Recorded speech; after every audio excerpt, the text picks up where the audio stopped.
Old Sully Sullivan was a gun for hire with no choices left and an addiction to finest Cuban cigars. He had been sent to Queensbury Park, a games reserve just outside the east end of New London City, by the company. Jack hated the company and all that they stood for, an agency built from the ashes of World War III bent on planet-wide domination.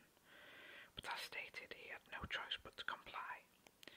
A rival splinter cell, run by the Varelli brothers, had kidnapped Jack's estranged daughter, and the company wanted the Varellis to disappear, so a bargain had been made. Queensbury Park was the hideout of the brothers and their band of mercs. Splinter Cell gave them a much more professional sound than they were. They were thugs, nothing more, and Jack was going to end them. He approached a forest clearing deep in the reserve and loaded his guns, dual pistols Jack had customised himself. It was here, walking into the clearing, that Jack's intuition spoke to him. The voice in his head was for some reason not his. Jack put it down to the lifestyle. Given Jack's offbeat humour, he liked to call his conscience William, as if being a third party in his head trying to help him made what was coming easier. "Watch out, Jack, they know you're here, it's an ambush," William said. Jack just had time to register this and dive behind a tree as a bullet flew by. "Snipers, thanks Bill," Jack said. So the Varellis knew he was here. Who was a snitch? Jack had no time to think about such things. He heard voices approaching his position. "He's over here somewhere," he heard one say. "Old Sully's days are numbered," another said. "Yeah, but a few more days left in me yet," Jack mumbled. It was showtime. Time seemed to slow down. No, time did slow down. The world coming to a crawl as Jack dived from his cover, pistols in both hands.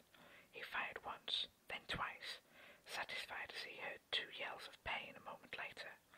The yells came from about 30 yards away, where the forest started again ahead of the clearing. Jack fired a third time, still sailing through the air. A millisecond later, an explosion erupted from the enemy position, and fresh screams were heard. The explosion, Jack knew, from his good friend William, came from a fuel canister set up just outside of the Varellis base camp. Finally, Jack landed in the tall grass of the clearing, and the world returned to normal speed. Sounds of fire and destruction filled his ears. "Well done, got 5 in that blast," William piped, taking the tone of an excitable child. "Thanks for the slow-mo," Jack mumbled. As long as he had been a freelance merc, Jack had an ability to slow time. A casual observer would say it was simply endorphins and adrenaline speeding his reactions to make it seem like the world around him was slowing down. But Jack knew better. William had materialized in his head on his first mission all those years ago and informed Jack of his incredible ability. It had saved his life countless times, and he never questioned the origin. Best not to tempt fate. He got up from his spot and dashed to another tree for cover. The whole forest became thick with atmosphere. The ground around Jack shimmered with an orange light. Fire. Smoke was gathering around 10 feet in the air, like a phantom ceiling. It gave Jack an oddly claustrophobic feeling. Suddenly, they were on him. Everything happened in 4.5 seconds. First, Jack's arm suddenly burst with pain. The sniper had got him, the bullet grazing Jack's bicep, which was on show from the tree's cover. Jack retaliated and blindly fired his pistols in the direction of the shot. In the opposite direction, 3 mercs fired on his position. They all missed. Grunts. Jack dropped, his back to the floor, then raised both pistols and fired once. A grunt fell, clutching his chest. Twice. Another went flying backwards at least 6 feet. 3rd time's a charm. The last got a bullet in the head and fell limp on top of Jack. With his newfound cover, Jack defended himself from 5 more grunts, using his feet to direct the portable shield, then kicking the dead guard off of himself into the attacking group. They all fell down with not an ounce of grace. Jack had a grenade for just such a moment as this, and he tossed it towards the mass of struggling bodies. Kaboom! Brought an end to the ambush. Old Sully, may have been his nickname to the underworld, but this last action hero had just cleared the Forelli's frontline guards in 1 minute flat. "Doing well, Jack. The camp entrance is over there," William said. "Thank you, Bill," Jack mumbled, and he headed towards the fire in the forest. It wasn't a base camp. It was a fort. High walls towered 20 feet around the perimeter, with watchtowers in all 4 corners, though there were no guards in sight. No, wait.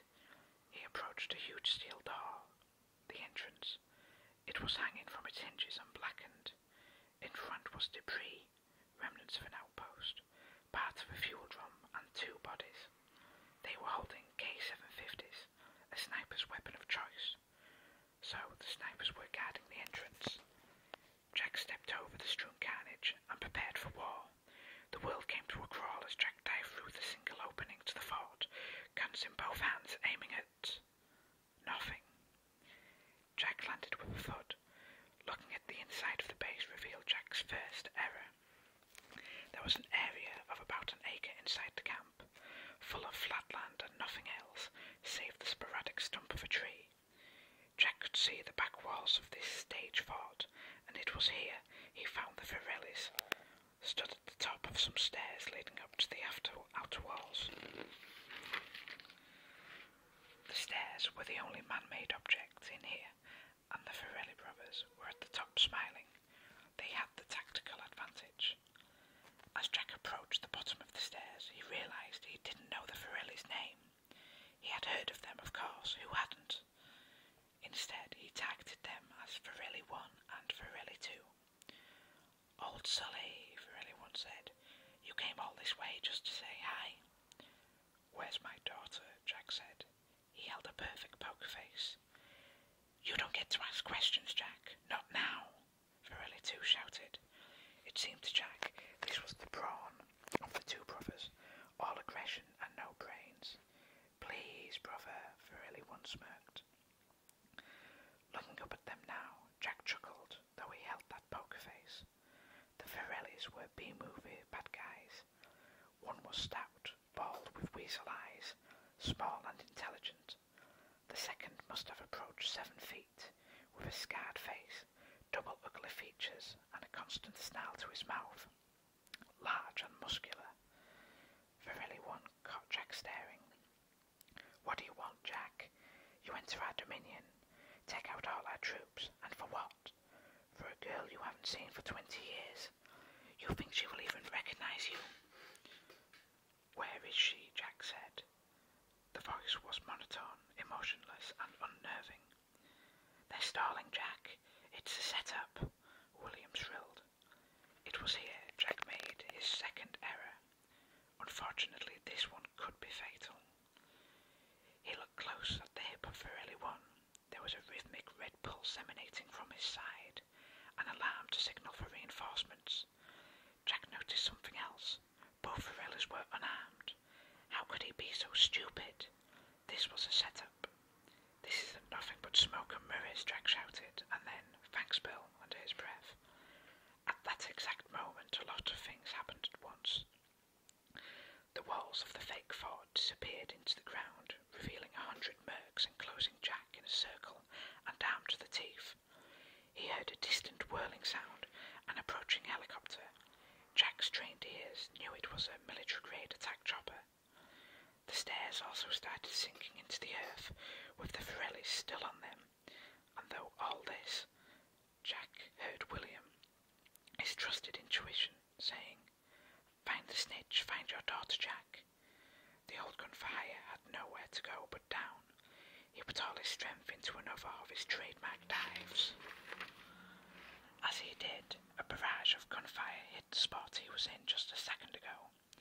Through the air, Jack let his pistols do their work. He took down 7 guards, but it wasn't enough. He felt pain flare in his leg as he was shot. Then his shoulder erupted with a burning hot sensation. Then his ear was grazed. Then his foot. Flesh wounds. Gravity was taking him where he wanted to go. The opening in the ground the stairs had lowered into. The opening didn't lead anywhere, though. Just a crevice to store the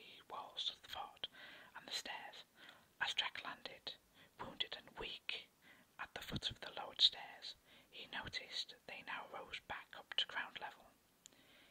He had been given a brief resolve by diving into the makeshift ditch, but nothing more. "He's in there, fools! Fire!" Varelli one shouted at the platoon, still stood at the top of the stairs. Jack had moments before he was a dead man. If only there was something he had that could take out an armada.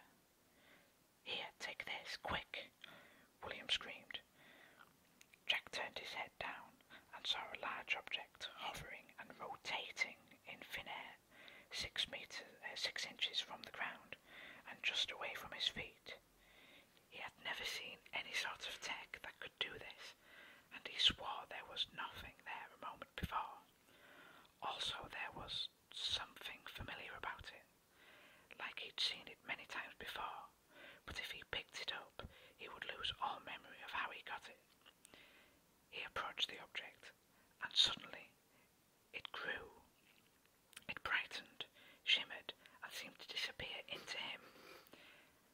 Now, Jack lifted the bazooka, aimed at the attack chopper that was mere moments from targeting his position, and shoom went the rocket, and of course, kaboom went the chopper. The world was bathed in a rich staccato of sound, a vivid canvas of colour, and for Jack, it was a light show of beauty. He knew both Varellis and all of their troops were doomed by the falling ball of fire and metal, but too late. So was Jack. The hole he was in was simply an unprotected ditch. He had no chance. The fireball hit, and as the world went dark for Jack, an odd voice entered his head. It was calling him. No, not him. "William!" it shouted.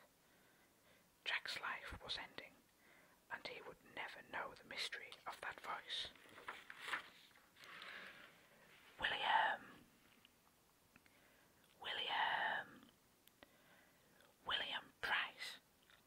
"Yes, Mom, just a minute," William shouted. "No, William, now. Homework to do."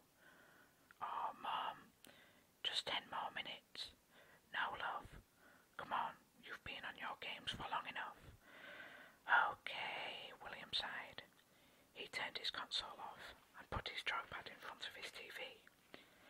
"Damn, should have got out of that hole before using the bazooka power-up," William said to himself as he got off his bed. "Oh well, I'll get the Varellis next time. The Adventures of Jack Sullivan